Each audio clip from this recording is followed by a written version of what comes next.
Human resources employees. What are your best HR nightmare stories?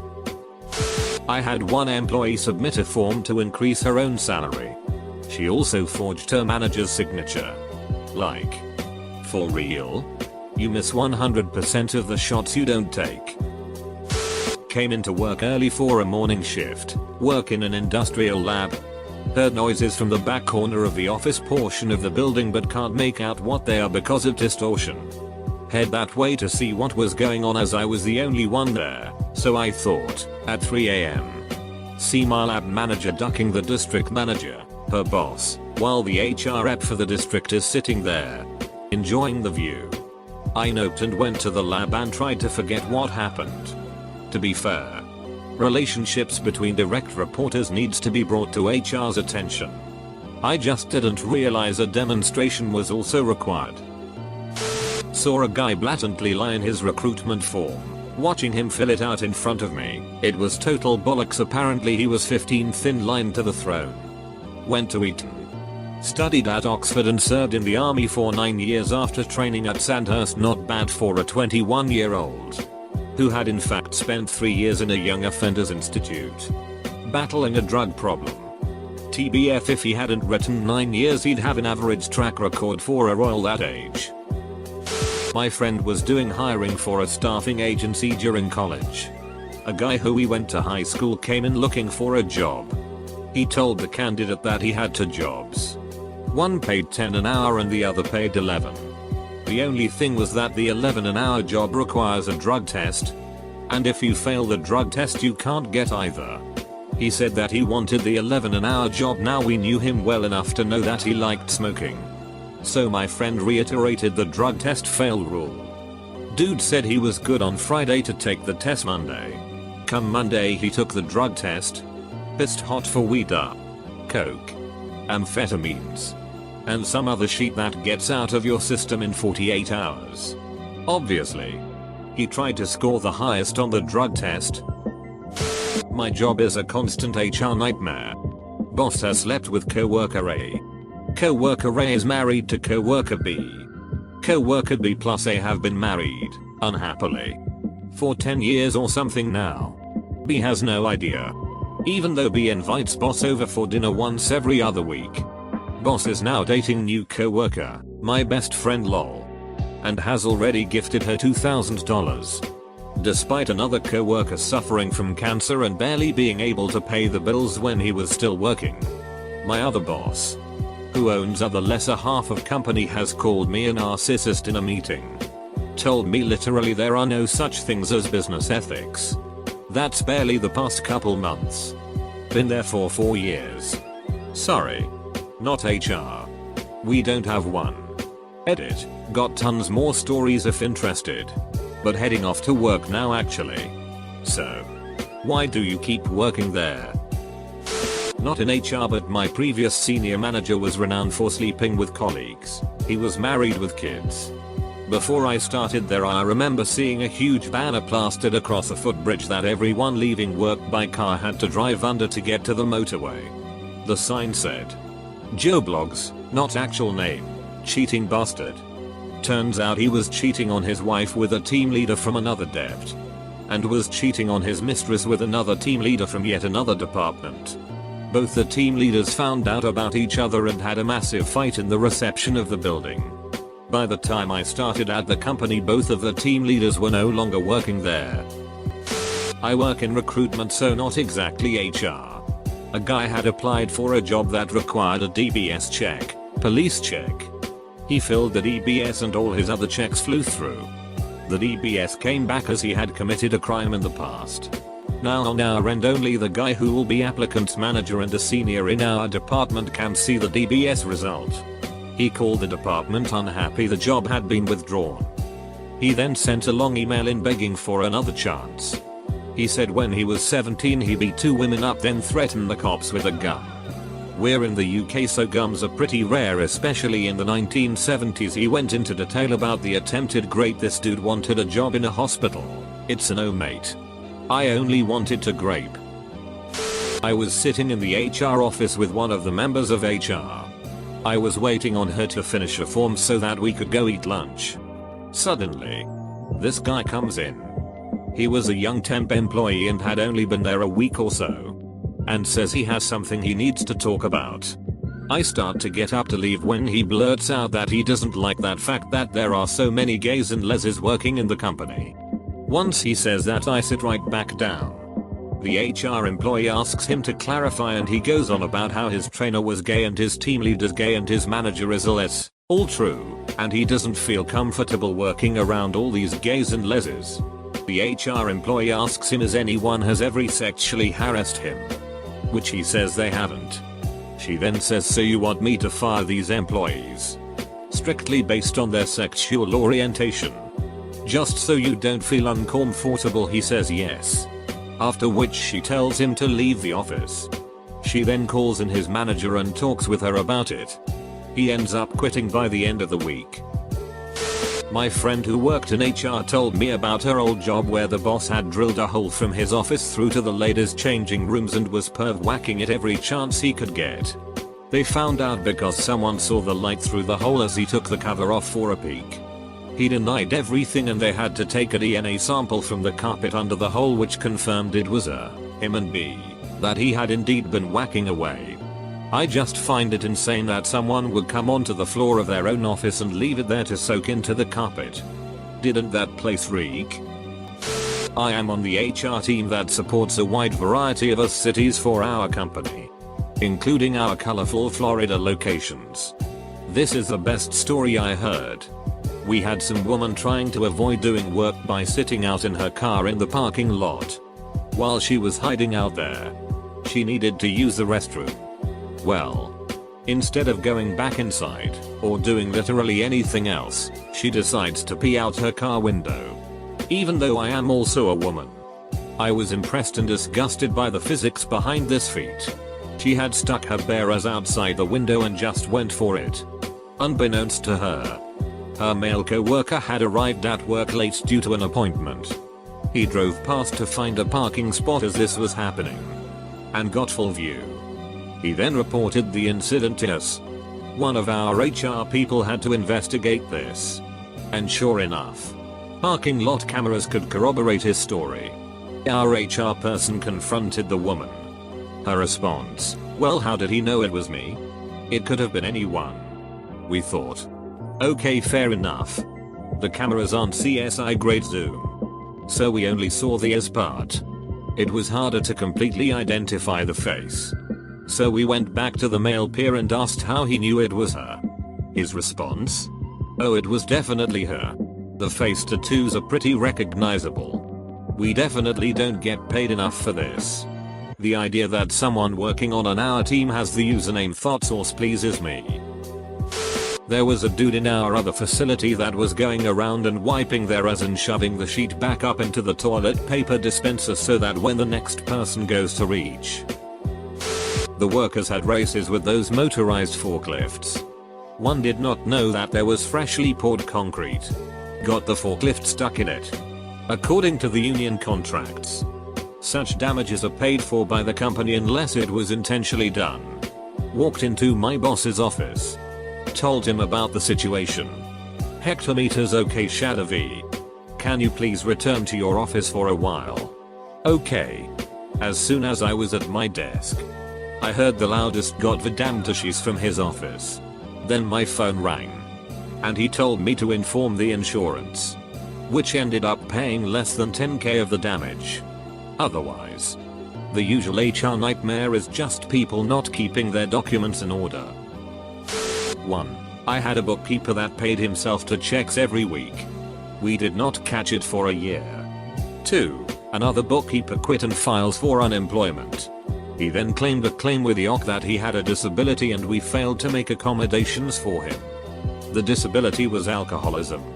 And the accommodations were leaving early to attend AA meetings. Seriously. We had to hire a lawyer to fight that. 3. A guy I hired hurt himself on the first hour of the first day of work. He claimed he fell and hit his head on the wall. He was out for weeks on workman's comp from the concussion. Then when he came back on light duty, he could only do desk work but managed to fall again in the bathroom and hit his head again. It took me 9 months to get rid of him. It turns out this was not his first rodeo. When I called his former employer, the lady I spoke to made an offhand comment about workplace accidents and head injuries and the importance of cameras in the workplace.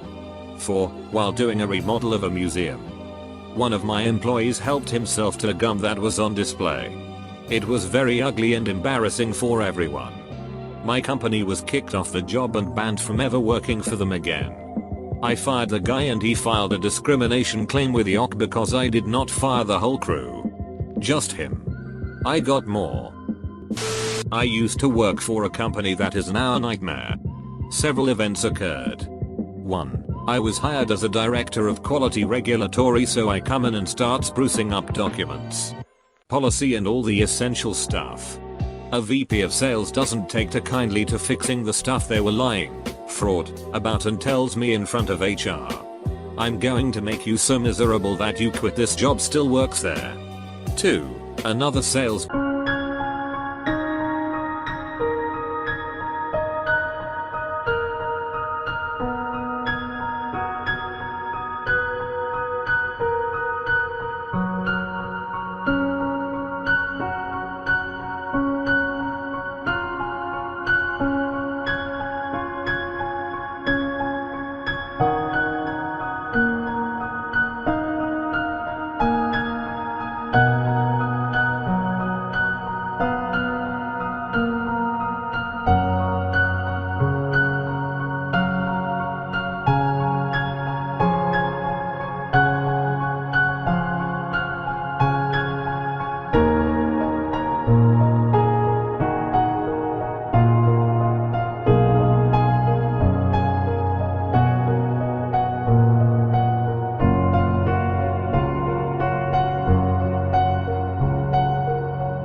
guy went into a coma, health issue, and the higher ups decided that they could fire him to keep their insurance cheaper and not pay out his life insurance. Luckily HR pointed out the potential lawsuit.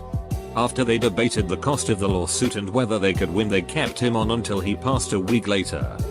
3. When I left, I had my own company. They decided they owned any IP I created when I was employed there. I had no contract and non-competes and legal in my state.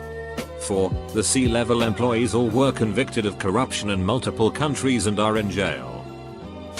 I had a friend working at GM when HR thought it was a good idea to test everyone on the skill set needed for their department regardless of how long they were in their position. Long careers. 15. 20. 25 years were ruined because even though they worked there for a long time with a long string of great performance reviews, they didn't pass the test that measured what HR thought was required for the department. Say you're a materials expert working in a design department. You may know barely enough of the CAD system to draw a cylinder.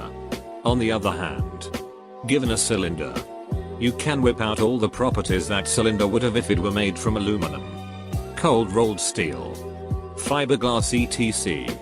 You'd be out of your job because HR said you had to have a certain level of CAD expertise even if it wasn't relevant to your role in the design process.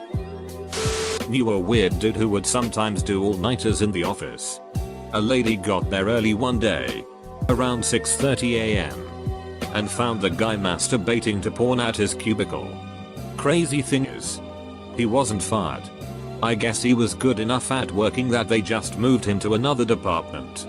I used to work in a cubicle farm. I worked an odd shift. Started 4 AM and left when I was done with my work. I'd be one of the only people there until around 8 AM. There was usually one other guy there as early as me. I was a software engineer working in an editorial business. We had porn images in our database. It wasn't abnormal to have a porn site up because we would have to index those and have captions and images for various porn films. This wasn't the focus of the business. It was just something that occasionally had to be done. This one guy would start every morning slowly scrolling through porn images in our database on the other side of the cubicle farm. I could see it when I walked by to my desk.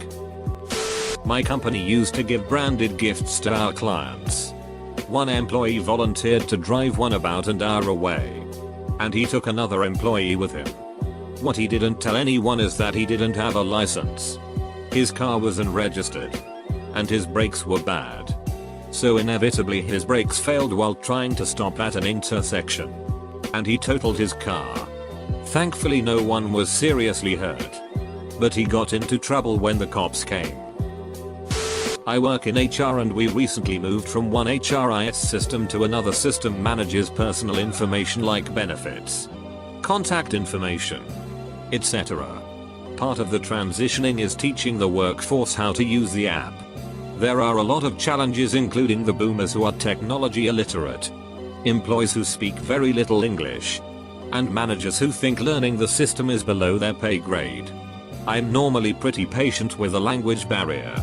I mean, it's not like I am bilingual either. So if they have the basics of English as a second language they already know more than I do.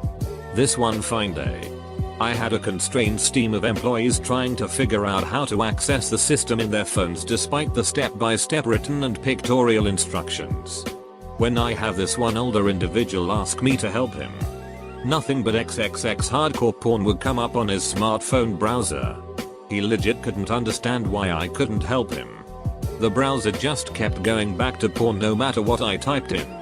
I usually feel like I can figure people's phones out, but I reached my limit. I couldn't tell if the poor guy had a virus on his phone or if he was ducking with me.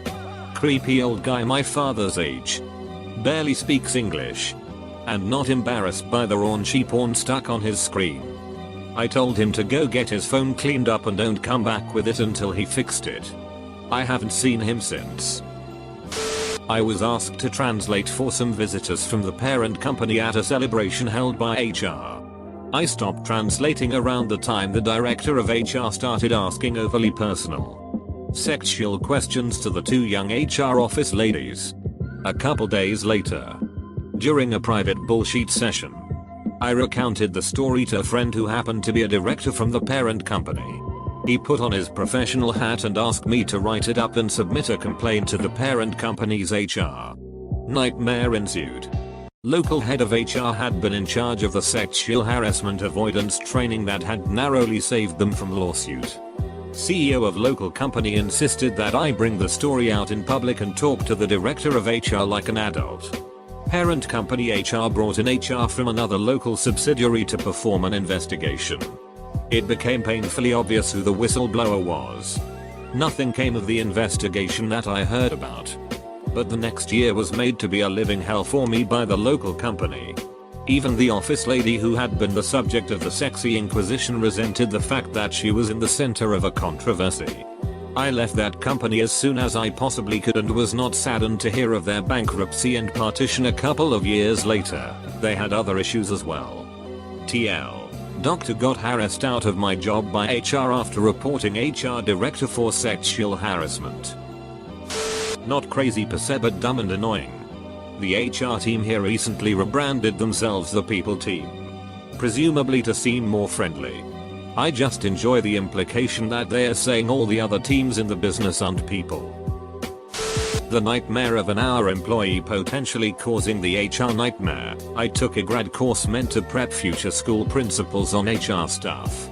One of our assignments was to ask our current principal for redacted copies of disciplinary letters they'd written to use as examples to practice writing our own. This assignment seemed sketchy from the get-go. But whatever. It's grad school and I want an A. The course was taught by the HR director who'd helped hire me and my building principal in the same school year. The principal didn't have any letters from before I started there, so just gave me a couple random ones.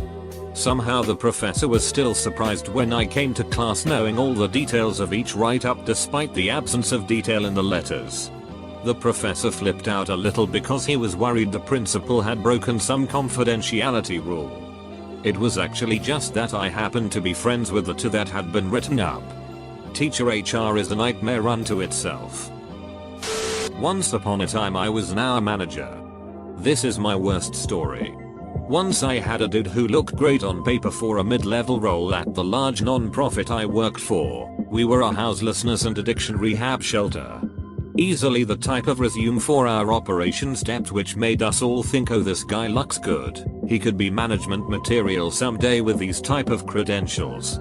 I phone interviewed him and thought, oh yeah, the team's gonna love him. We set up an in-person interview. I wasn't able to sit in on the in-person interview, so the director of that depth and his best longest standing employee did it. Apparently when the guy first showed up and was asked if he'd like anything to drink, he asked for a bourbon on the rocks. Kidding. And everything went downhill from there. According to the depth director and the other employee, the interview went immediately terrible and the guy kept floating things like, but I bet you're not going to hire me because of. They felt like every answer from the guy and every question was meant to be some sort of verbal trap he was laying. So they cut it pretty short. Later, the guy called me back directly. He had my office because I had used it to phone interview him, and left a VM. He started by saying essentially, thank you for the opportunity, but I really didn't appreciate how you guys clearly didn't want to hire me because I'm a male, I'm too old, I'm a father, I have a chronic medical issue, I was an alcoholic 10 plus years ago, I was once homeless, etc. All of these are verbal traps. And I am 100% sure he was trying to trap us so he could disparage the organization and sue us. I can say definitively that none of these were true. We weren't thinking of any of these things. And we were damn near ready to hire him before the interview had he done as well as he did on paper and in the phone interview. The only reason we didn't hire him was because he was clearly a malicious psychopath. And it was pretty clear he wanted the organization's money but had no intention of doing any real work, besides an hour of interviewing, to get it. I had to bring the issue up with our CEO and CFO. And we drafted a very clear statement in return, which I left by voicemail and email. Dear Mr. Thank you for the opportunity to interview you. In response to your prior communication, we feel it very important to clarify that we have not yet decided on a final candidate for this role. And as we discussed in both your phone interview and your in-person interview, the only consideration we will make when deciding on a final candidate is whether one's professional qualifications match the needs of this role. Thank you for your time. We will keep you informed on our final decision. Sincerely, F. That guy.